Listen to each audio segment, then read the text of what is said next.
Sizlerle bir de belə şeyler açacağıq. Bilmem səsim gəlir yoxsa yox, neysə. Olmasa şeyler eləyərəm. Neysə.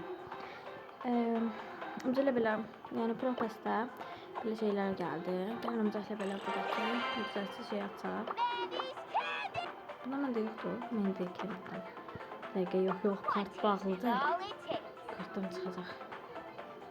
Ay çox şirin.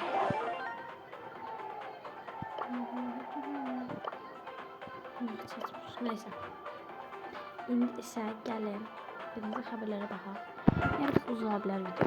Mən istəyirəm biraz qısa olsun. Burada da bu korpusda bildik saldırı efekti var. O çok güzel bu arada.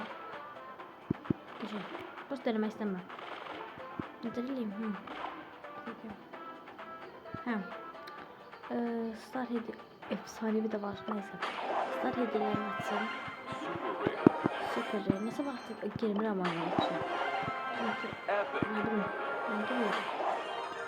O özellik kredi kişiyeti bu arada. Star Nova'nı Allah'ım. Star Nova'na çok bayıldım. Elmas. Kaldı aşamalıdan bu efsanevi. Efsanenin ahına saklayacağım. Şahsiyeti. Ay çok kişiyeti. Sevdim bunu. Geldi efsanevi ya. Hangisi yerim? 500 kredi. Çok güzel. Çok sevindim. Evil doesn't stand a chance. Taze karakteri sevmedim. Ben bu Star Nova'nı daha çok sevdim. 172. Neyse. Ben bir defa oynayayım. Belki neyse sonra katılarım. Gelin bir tane bunu oynayalım sonra.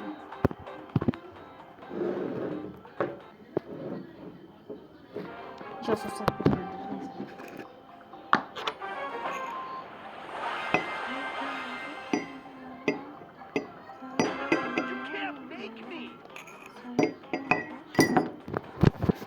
Geldik.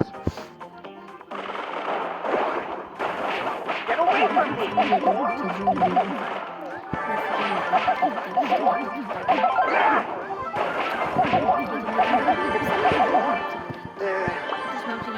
CEO of Brawl Stars. Neyse gelin. Hey, guys.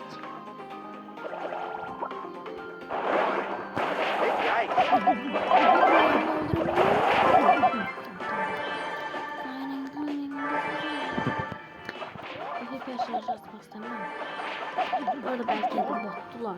Bilmiyorum yani botumuza bağlılar onu bilmiyorum. Neyse başıma geldi. Sadık birazdan şeyi. Az yoldan çıktı. Ben sen öldürmedin. Nasıl kaçtın?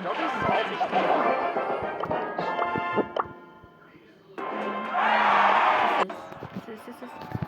Gel açak. Neydi bunlar da neyse bilmiyorum. İnşallah bir şey var.